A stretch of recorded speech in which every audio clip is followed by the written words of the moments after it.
Good morning to all of you. चलिए हम लोग स्टार्ट करते हैं। आज हम लोग देखेंगे कि जो ऑपरेटिंग सिस्टम है ये इवॉल्व कैसे हुआ। ये बड़ा ही बेसिक कंसेप्ट है और मेनली ये थ्योरेटिकल है।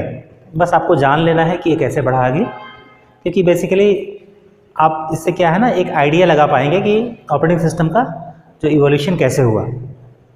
ठीक है। नाउ इनिशियली जो भी प्रोसेसिंग थे उनको हम बोलते थे सीरियल प्रोसेसिंग। आप देख सकते हैं सीरियल प्रोसेसिंग मतलब एक जॉब, कोई अगर एक जॉब आया प्रोसेस या जॉब जो भी बोले P1, तो पूरा सिस्टम उसके लिए डेडिकेटेड होता था, जो भी रिसोर्सेस है। ठीक है। तो जब तक ये P1 ख़त्म ना हो तब तक हम कुछ स्टार्ट कर भी नहीं सकते थे। मान लीजिए बीच में इनपुट की ज़रूरत है, आउटपुट की ज़रूरत है, कुछ भी, तो जब तक P1 ख़त्म ना हो हम दूसरा स्टार्ट नहीं कर सकते थे। जैसे क्यू में क्या होता है, अगर आप लाइन में खड़े हैं तो एक आगे वाले का काम जब तक पूरा ना हो उससे पीछे वाला उनकी बारी नहीं आती। सिमिलरली सीरियल प्रोसेसिंग में है। ठीक है। नाउ उसके बाद जो कंसेप्ट आया वो है बैच प्रोसेसिंग का।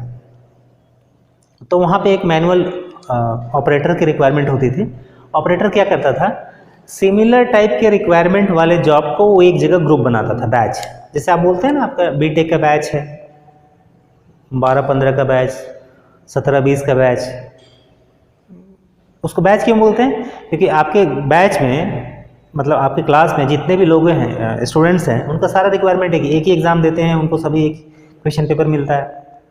ठीक है, इसलिए हम उसको बैच बोलते हैं। सिमिलरली अगर हम बैच प्रोसेसिंग की बात करें, बैच ऑपरेटिंग की, तो मान लीजिए उस समय पहले की बात है, पास्कल के प्रोग्राम थे।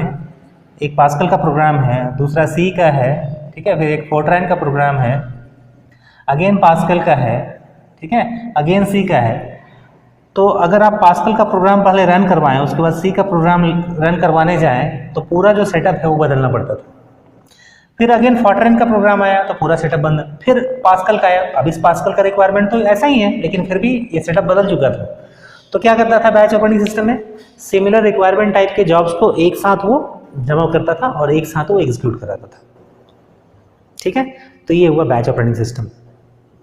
नाउ रिमार्केबल कंसेप्ट कब से आया इवोल्यूशन जो ऑपरेटिंग सिस्टम के इवोल्यूशन में, वो है मल्टी प्रोग्रामिंग से। अब यहाँ ध्यान से सुनिएगा, किसी भी प्रोग्राम को रन करवाने का जो पहला क्राइटेरिया है, the program must be loaded into main memory, otherwise it can not be executed. समझ रहे हैं? मतलब प्रोग्राम को मेन मेमोरी में लोड किए बिना, तो पहले इसके लिए कंसेप्ट चीज़ें होती थी स्पेशल, लोडर लोड करने के लिए, लिंकर लिंक करने के लिए जो कॉमन फाइल्स हैं उनसे। ठीक है। अब ये सब काम तो ऑटोमेटिकली हो जाता है। नाउ तो मल्टी प्रोग्रामिंग में क्या हुआ, रिमार्केबल जो कंसेप्ट जिसकी बात कर रहे थे, multi programming allows more than one processes to reside in main memory simultaneously. Main memory मतलब रैम लिखते हैं, मतलब मेन मेमोरी। मतलब ये अलाउ करता है कि रैम में एक से ज़्यादा प्रोसेस को आप एक साथ रख पाए। ठीक है। तो अगर वो रैम में है कोई प्रोसेस, इसका मतलब वो रेडी है। रेडी मतलब वो एग्जीक्यूट करने के लिए तैयार, दैट इज एक्टिव। तो मल्टी प्रोग्रामिंग में क्या होता था, जैसे P1 अगर रन कर रहा है और P1 को अगर इनपुट के लिए जरूरत जाना पड़ा, तो उस समय P6 एक्टिव था, तो हम उस समय P6 को शेड्यूल कर सकते थे रन करने के लिए। तो CPU का जो वैल्यूएबल टाइम है वो वेस्ट नहीं होता था और थ्रूपुट सिस्टम का बढ़ जाए। तो ये मेन कंसेप्ट है मल्टी प्रोग्रामिंग का। नाउ मल्टीटास्किंग, तो इन दोनों में एक डिफरेंस हो जाता है। मल्टीटास्किंग में क्या है, कोई भी प्रोसेसर, कितना भी पावरफुल प्रोसेसर हो, एक बार में एक ही काम कर सकता है। ठीक है। जैसे आप अगर कंप्यूटर में, जैसे आप एक वीडियो गेम खेल रहे हो और वर्ड का फाइल खुला हुआ है, जीमेल खुला हुआ है, तो आपको लगता होगा ये सब चीज़ एक साथ हो रहा है, लेकिन ऐसा नहीं है। कोई भी प्रोसेसर कितना भी पावरफुल क्यों ना हो, एक बार में एक ही काम को कर सकता है। तो फिर इसका मतलब क्या है मल्टीटास्किंग। बट प्रोसेसर के ऊपर ऐसा नहीं है कि एक ही प्रोसेसर हो, एक कंप्यूटर में हो सकता है एक से ज़्यादा प्रोसेसर हो। तो एक से ज़्यादा प्रोसेसर, हर एक प्रोसेसर को अगर हम एक एक टास्क दे दें, now number of task they are more than one, इसलिए इसको बोलते हैं मल्टीटास्किंग। लेकिन कंसेप्ट इससे डिफर हो गया। क्या हो गया, यहाँ पे अब एक से ज़्यादा प्रोसेसर है, वहाँ पे क्या था, एक ही प्रोसेसर है। ये क्लियर है ये चीज़, मल्टी प्रोग्रामिंग मल्टीटास्किंग, ठीक है।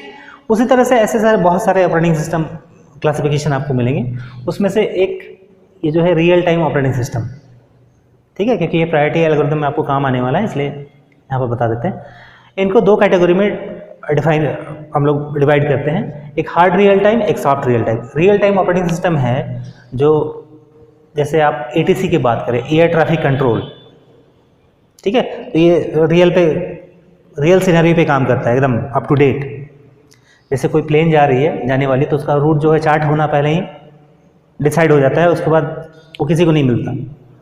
सिमिलरली अगर कोई मेजर इंडस्ट्री है, उसमें ब्लास्ट फर्नेस को गर्म कर रहे हैं, तो उसके लिए जो कंट्रोल्स है वो क्या है, रियल टाइम पे है। एक मिसाइल लॉन्च कर रहे हैं, रियल टाइम ऑपरेटिंग सिस्टम, ठीक है, मतलब आप समझ सकते हैं ऐसे कंसेप्ट को। अब इसको हम दो कैटेगरी में डिवाइड कर लेते हैं, hard real time, soft real time.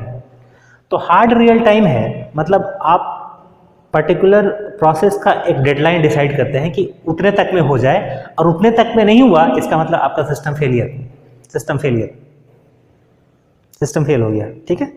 लेकिन ये सॉफ्ट रियल टाइम थोड़ा सा आपको रिलैक्सेशन देता है, क्योंकि यहाँ पे रियल टाइम जितने भी ऑपरेटिंग सिस्टम है उसमें जो मेजर कंसर्न है वो रिसोर्स यूटिलाइजेशन नहीं है, क्योंकि रिसोर्स यूटिलाइजेशन एक मेजर कंसर्न है ऑपरेटिंग सिस्टम के साथ। रियल टाइम ऑपरेटिंग सिस्टम में आपका टारगेट पूरा होना इंपॉर्टेंट है, ना कि रिसोर्स यूटिलाइजेशन इंपॉर्टेंट है, ठीक है। लेकिन आप अगर पेरोल प्रोसेसिंग की बात करें समथिंग, तो वहाँ पर रिसोर्स भी आपका ठीक से यूटिलाइज होना चाहिए, अदरवाइज वो फिर क्या है ना, थ्रूपुट घट जाएगा, ठीक है। लेकिन ये वैसा नहीं है। नाउ हार्ड रियल टाइम हम लोग क्या बोले, अगर पार्टिकुलर डेडलाइन के अंदर वो टास्क पूरा होता हो तो ठीक है, otherwise system failure.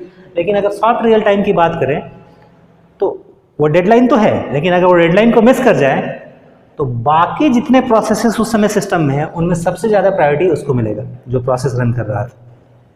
There is no system failure, ठीक है। तो ये कुछ इंपॉर्टेंट कंसेप्ट हैं जो आपको काम आएंगे ऑपरेटिंग सिस्टम में, ठीक है।